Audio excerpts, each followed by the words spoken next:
করে সমাজসেবায় সবাইকে এগিয়ে আসার আহ্বান জানিয়েছেন প্রধান উপদেষ্টা প্রফেসর মোহাম্মদ ইউনূস। আজ সকালে জাতীয় সংসদ ভবনের দক্ষিণ প্লাজায় জাতীয় সমাজসেবা দিবস উপলক্ষে ওয়াকাথনের উদ্বোধনকালে প্রধান উপদেষ্টা এই আহ্বান জানান। বক্তব্যে প্রফেসর মোহাম্মদ ইউনূস বলেন, শুধু নিজের স্বার্থে নয়, জনগণের সেবায় ব্যবসা করা উচিত। বিস্তারিত শামসুল আলমের রিপোর্টে, ক্যামেরায় ছিলেন মনিরুজ্জামান।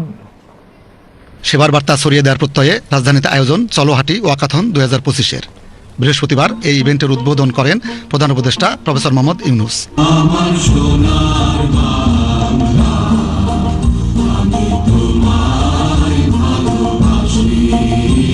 শুধু মন্ত্রণালয় নয়, সমাজসেবা যে প্রত্যেক মানুষের দায়িত্ব, বক্তব্যে তা স্মরণ করিয়ে দেন প্রধান উপদেষ্টা। বলেন, মানুষকে শুধু নিজের জন্য নয়, তাকে নিয়োজিত হতে হবে পরের স্বার্থেও। সমাজসেবা প্রতিটি মানুষের দায়িত্ব। মন্ত্রণালয়ের কাজ হলো আমাদেরকে স্মরণ করিয়ে দেওয়া, পাশে যেন ভুলে না যায়, এই দায়িত্ব থেকে আমরা দূরে সরে না যাই। এই নিঃস্বার্থে কাজ করা, দৈনন্দিন জীবনে এমন করে ফেলি যে না, আমাদের স্বার্থ একটাই, নিজের স্বার্থ। পরস্বার্থটা আমরা আস্তে আস্তে মুছে দিতে থাকি। আজকে আহ্বান জানানোর দিন এই সমাজ সেবা দিবসে যে আরেকটা অংশ আমাদের মধ্যে আছে, পরের জন্য সেবা, পরস্বার্থে কাজ করা, সেটাকে জাগিয়ে তোলা। আমরা যদি আমাদের নিজেদের দৈনন্দিন জীবনে মনে করিয়ে দিতাম যে আমাদের দুটি অংশ আছে, এটা নিজের স্বার্থ, একটা পরের স্বার্থ। প্রফেসর মোহাম্মদ ইউনূস বলেন, এটা প্রমাণিত গণমানুষের শক্তির কাছে বাধা হতে পারে না কোনো কিছুই। আহ্বান ব্যক্তি শক্তিকে জাগ্রত করার। বলেন, শুধু মুনাফার জন্য নয়, জনগণের সেবায় ব্যবসা করা উচিত। আমাদের যে শক্তি আছে, ব্যক্তির যে শক্তি আছে, সেই শক্তির কাছে সরকারের শক্তি নস্যি, মোটে তুলনা করা যায় না। আমাদের শক্তি, ব্যক্তির শক্তি, এটা প্রচন্ড শক্তি। একবার শুধু তাকে উন্মোচন করা, জাগিয়ে তোলা। আমরা যেমন ব্যবসা করি, অনেক টাকা রোজগার করি, চেষ্টা করি টাকা রোজগারের জন্য, মুনাফার জন্য। যে যত বেশি মুনাফা করতে পারে তত আনন্দ পায়। এটা হলো নিঃস্বার্থের ব্যবসা। একটা কিছু চিন্তা করে দেখেন, পরস্বার্থে ব্যবসা হয় কিনা। এটা কিন্তু নাই, আমাদের প্রচলিত চিন্তার মধ্যে আমাদের কাছে নাই। আমরা সেই কথাটাও মনে করিয়ে দিতে চাচ্ছি, নিঃস্বার্থে যেরকম ব্যবসা করা যায়, পরের স্বার্থেও ব্যবসা করা যায়। যে ব্যবসার থেকে আমি নিজে এক পয়সাও মুনাফা নেব না, যাবতীয় যা কিছু করছি পরের স্বার্থে করছি, এবং সেই টাকা যা রোজগার হবে সেই ব্যবসার মধ্যে থেকে যাবে, এতে আমি আনন্দ পাবো। অনুষ্ঠানে আরো বক্তব্য রাখেন বীর মুক্তিযোদ্ধা, বৈষম্য বিরোধী ছাত্র আন্দোলনের 3 শিক্ষার্থী, ঢাকা বিশ্ববিদ্যালয়ের সমাজ কল্যাণ মন্ত্রণালয়ের সচিব ডক্টর মোহাম্মদ মহিউদ্দিন ও উপদেষ্টা শারমিন এস মুর্শিদ। তুমুল করতালির মাধ্যমে শুভ উদ্বোধন হলো। পরে ওয়াকাথনের আনুষ্ঠানিক উদ্বোধনের অংশ হিসেবে বেলুন ও পায়রা ওড়ান প্রধান উপদেষ্টা প্রফেসর মোহাম্মদ ইউনূস। এ সময় ওয়াকাথনে অংশগ্রহণকারীদের সঙ্গে শুভেচ্ছা বিনিময় করেন প্রধান উপদেষ্টা। চলো হাঁটি ওয়াকাথন শুরু হয় সংসদ ভবনের দক্ষিণ প্লাজা থেকে। আশেপাশের পথ প্রদক্ষিণ করে তা শেষ হয় মানিক মিয়া এভিনিউ এসে। সমাজ কল্যাণ উপদেষ্টা শারমিন এস মুর্শিদ বলেছেন, সমাজে কোনো মানুষের যেন অধিকার বঞ্চিত না থাকে তা নিশ্চিতে দায়িত্বশীলদের আন্তরিক ভূমিকা রাখতে হবে। তিনি আজ রাজধানীর মানিক মিয়া এভিনিউয়ে জাতীয় সমাজসেবা দিবস উপলক্ষে আয়োজিত কল্যাণ রাষ্ট্র বিষয়ে মুক্ত আড্ডায় একথা বলেন। সমাজ কল্যাণ মন্ত্রণালয়ের উদ্যোগে এই আয়োজনে অংশ নেন সমাজ কল্যাণ সচিব ডক্টর মহিউদ্দিন। সমাজ প্রতিষ্ঠার লক্ষ্যে সমাজসেবা অধিদপ্তর কাজ করে যাচ্ছে। বাংলাদেশের প্রতিটি দুস্থ, প্রান্তিক, অসহায় মানুষের সক্ষমতা বৃদ্ধির জন্য সমাজসেবা পরিবার সমাজের প্রত্যেকটা স্তরে একজন মানুষের জন্ম থেকে মৃত্যু পর্যন্ত সমাজসেবা তাদের পাশে আছে। যে কোনো স্তরে অসহায়, অনগ্রসর, পশ্চাৎপদ, দুস্থ, অশিক্ষিত, দরিদ্র, বয়স্ক, বিধবা এবং প্রান্তিক যে জনগোষ্ঠী, তাদের পাশেই সমাজসেবা। পরে দিবসটি উপলক্ষে এক বর্ণাঢ্য র্যালি বের করা হয়। র্যালিটি সার্কিট হাউস থেকে শুরু হয়ে কাজের দেউরি, গুলবাহার মোড় সহ নগরীর বিভিন্ন সড়ক প্রদক্ষিণ করে। পরে জেলা শিল্পকলা একাডেমিতে এসে মিলিত হয়।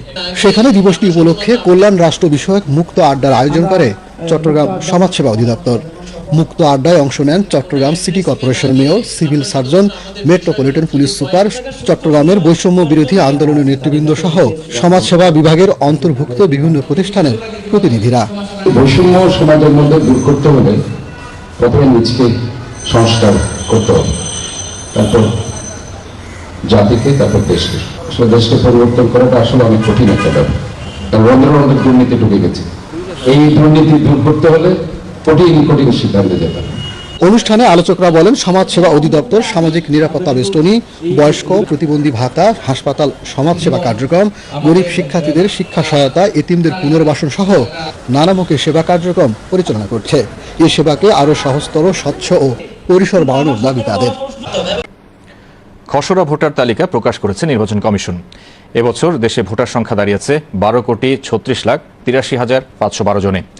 গত এক বছরে ভোটার বেড়েছে 18,03,524 জন। ভোটার বৃদ্ধির হার 1.5%। আজ আগারগাঁওয়ে নির্বাচন ভবনে সাংবাদিকদের ব্রিফিংয়ে এ তথ্য জানান নির্বাচন কমিশনার ব্রিগেডিয়ার জেনারেল অবসরপ্রাপ্ত আবুল ফজল মোহাম্মদ সানাউল্লাহ। আফরিন জাহানের প্রতিবেদন। দেশে নারী ভোটারের চেয়ে পুরুষ ভোটারের সংখ্যা বেশি। মোট পুরুষ ভোটার 6,33,30,103 জন। মোট নারী ভোটার 6,03,52,415 জন এবং তৃতীয় লিঙ্গের ভোটার 994 জন। নির্বাচন কমিশনার অবসরপ্রাপ্ত ব্রিগেডিয়ার জেনারেল আবুল ফজল মোহাম্মদ সানাউল্লাহ আজ খসড়া তালিকা প্রকাশ অনুষ্ঠানে জানান, নতুন করে ভোটার তালিকায় যুক্ত হয়েছেন 18,33,352 জন।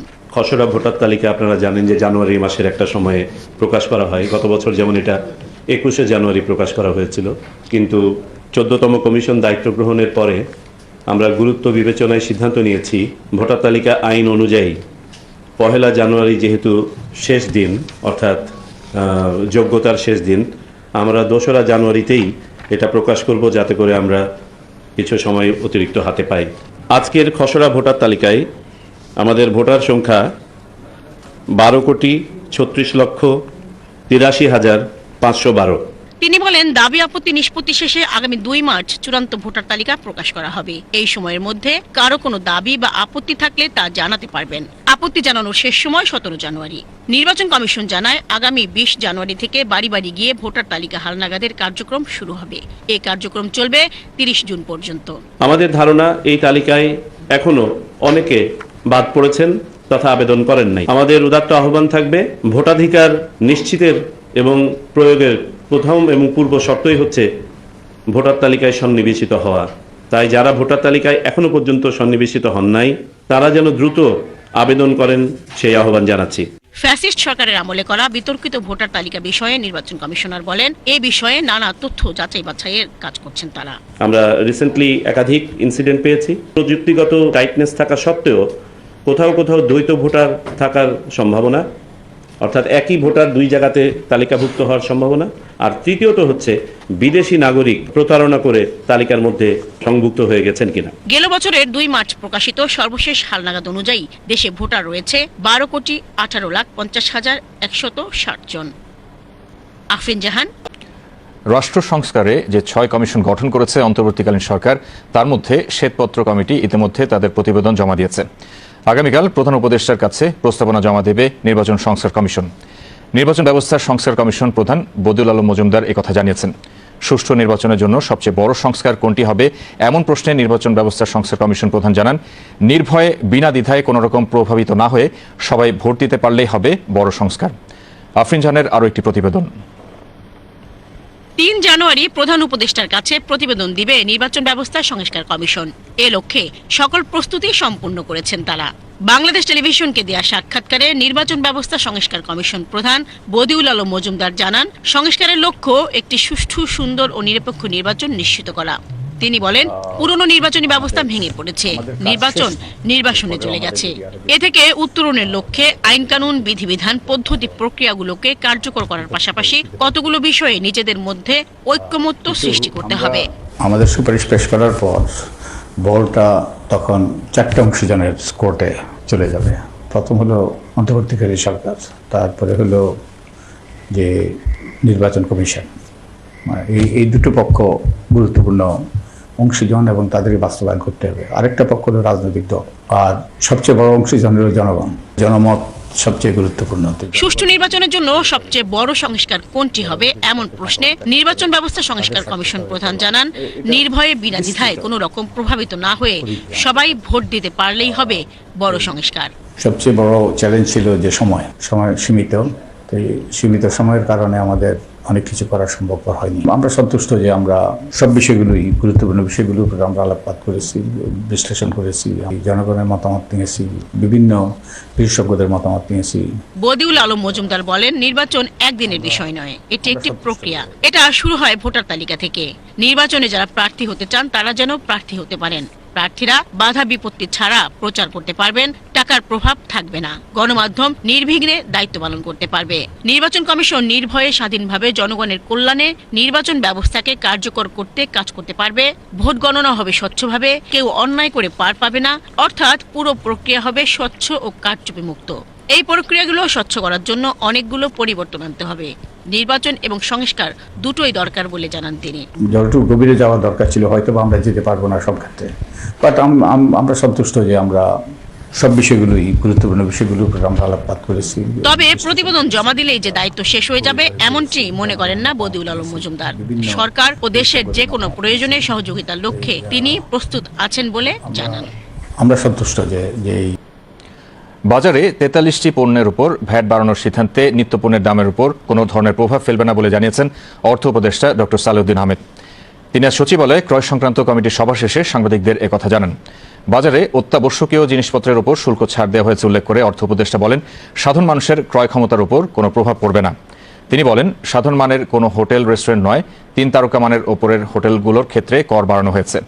নতুন বছরে দেশের অর্থনীতিতে স্থিতিশীলতা আসবে বলে আশাবাদ ব্যক্ত করে উপদেষ্টা বলেন, ব্যাংকগুলোকে পর্যাপ্ত সাপোর্ট দেওয়া হবে এবং বাজেটে শিক্ষা ও স্বাস্থ্য খাতে বরাদ্দ বাড়ানো হবে।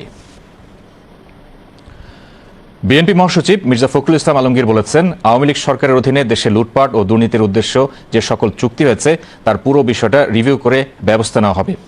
তিনি আজ রাজধানীতে বিএনপির চেয়ারপারসনের কার্যালয়ে ফ্যাসিস্ট আওয়ামী সরকারের বিদ্যুৎ খাতে দুর্নীতি নিয়ে আয়োজিত ব্রিফিংকালে একথা বলেন। বলা দরকার, এই কথাগুলো না বললে আপনার আওয়ামী লীগের যে দুর্বৃত্তায়ন এবং আওয়ামী লীগের ধ্বংস করে দিয়েছে দেশটাকে, এটাকে আমার যে ভাষায় বলতে যে ফোকলা করে দিয়েছে, এটা কিন্তু মানুষ আস্তে আস্তে ভুলে যাবে। এই জন্য আমাদেরকে বারবার এটা বলা দরকার। বিদ্যুৎ খাতে দুর্নীতি নিয়ে বিস্তারিত তুলে ধরেন স্থায়ী কমিটির সদস্য ইকবাল হাসান মাহমুদ টুকু। অন্যান্যের মধ্যে উপস্থিত ছিলেন স্থায়ী কমিটির সদস্য নজরুল ইসলাম খান। ইকবাল হাসান মাহমুদ টুকু বলেন, বিদেশে অর্থ পাচারের উদ্দেশ্যে বিদেশি কোম্পানির সাথে গোপন চুক্তির মাধ্যমে টাকা পাচার করেছে আওয়ামী লীগ সরকারের মন্ত্রী প্রতিমন্ত্রীরা। তিনি বলেন, ক্যাপাসিটি চার্জের নামে 1 লাখ কোটি টাকা লুটপাট করেছে আওয়ামী সরকার। শীতের এই সময়টাতে এখন আতঙ্কের নাম নিপা ভাইরাস। খেজুরের কাঁচা রস পান করলে মানুষের শরীরে এই ভাইরাস সংক্রমিত হয়। 2024 সালে এই ভাইরাসে আক্রান্ত হয়েছেন 5 জন, এর মধ্যে 5 জনেরই মৃত্যু হয়েছে। তাই এই ভাইরাসের সংক্রমণ থেকে বাঁচতে খেজুরের কাঁচা রস না খাওয়ার পরামর্শ দিয়েছেন বিশেষজ্ঞরা। শরীফুল ইসলামের রিপোর্ট। কুয়াশা মোড়ানো শীতে খেজুরের কাঁচা রস খেতে পছন্দ করেন কমবেশি সবাই। সুস্বাদু এই রস খেতে অনেকেই ছুটেন দূর দূরান্তে, কিন্তু কেউ কি জানেন এই কাঁচা রস কেড়ে নিতে পারে মানুষের জীবন? সম্প্রতি খেজুরের কাঁচা রসে পাওয়া গেছে প্রাণঘাতী নিপা ভাইরাস। 2024 সালে দেশে এই ভাইরাসে 5 জন আক্রান্ত হন, এর মধ্যে 5 জনেরই মৃত্যু হয়েছে। রোগতত্ত্ব, রোগ নিয়ন্ত্রণ ও গবেষণা প্রতিষ্ঠান IDCR জানিয়েছে এই রোগে মৃত্যুহার 76%। খেজুরের কাঁচা রসে বাদুড়ের লালা ও মূত্র সংমিশ্রিত হয়। এই রস পান করার ফলে মানুষের দেহে নিপা ভাইরাস দ্রুত ছড়িয়ে পড়ে, ফলে মৃত্যু ঘটে। এটা কিন্তু অন্য অন্য ভাইরাল ইনফেকশনে যেরকম লক্ষণ, সেই ধরনেরই লক্ষণ তাদের মধ্যে দেখা যায়, যেমন জ্বর, গা ব্যথা, মাথা ব্যথা, বমি বমি ভাব, অনেক সময় ডায়রিয়া হয় এবং পরবর্তীতে আস্তে আস্তে তাদের যে এনকেফালাইটিস রিলেটেড যত সিমটম, যেমন তাদের খিঁচুনি হতে পারে, তাদের অজ্ঞান হয়ে যেতে পারে, তাদের ঘাড়টা শক্ত হয়ে যায় এবং আলটিমেটলি তারা আনকনশাস হয়ে যান।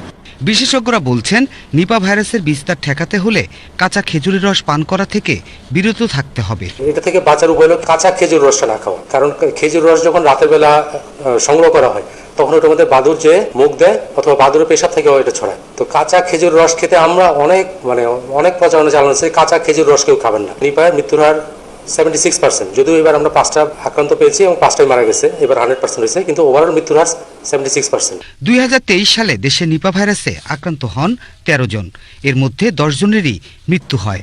তাই এবছরও যেন এই ভাইরাসের সংক্রমণ বৃদ্ধি না পায় সেদিকে সতর্ক থাকার পরামর্শ বিশেষজ্ঞদের। শেখ হাসিনা তথাকথিত নির্বাচন করে শুধু দেশের গণতন্ত্রই ধ্বংস করেনি, বিশ্বের কাছে দেশের ভাবমূর্তি বিনষ্ট করেছিল বলে মন্তব্য করেছেন বিএনপির ভাইস চেয়ারম্যান শামসুজ্জামান দুদু। তিনি আজ জাতীয় প্রেস ক্লাবে দৈনিক আমার পিরোজপুরের প্রকাশনা উৎসবে একথা বলেন। দৈনিক আমার পিরোজপুর প্রকাশক কে এম সাইদের সভাপতিত্বে অনুষ্ঠানে অন্যান্য মধ্যে বাংলাদেশ পূজা উদযাপন ফ্রন্টের সভাপতি অর্পণা রায় দাস, দেশ বাঁচাও মানুষ বাঁচাও আন্দোলনের সভাপতি কে এম রকিবুল ইসলাম রিপন বক্তব্য রাখেন। বক্তারা বলেন, বাঙালি জাতি যুদ্ধ করে স্বাধীনতা অর্জন করেছে। এ জাতির সাথে প্রতারণা করে কেউ টিকতে পারেনি, তারই বড় উদাহরণ শেখ হাসিনার পলায়ন।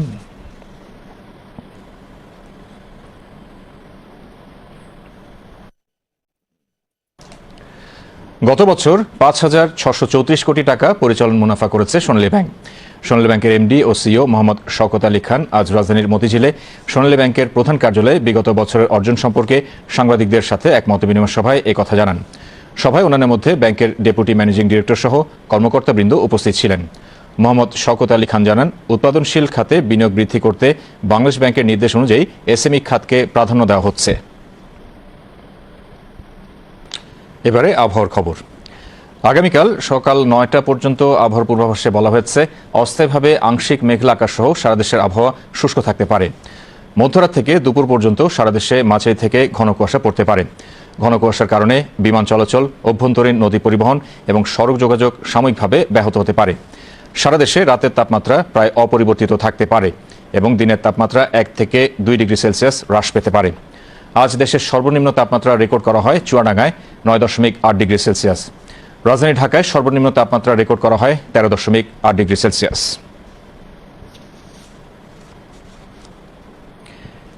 এই ছিল দেশ ও জনপদের সংবাদের এখনকার আয়োজনে।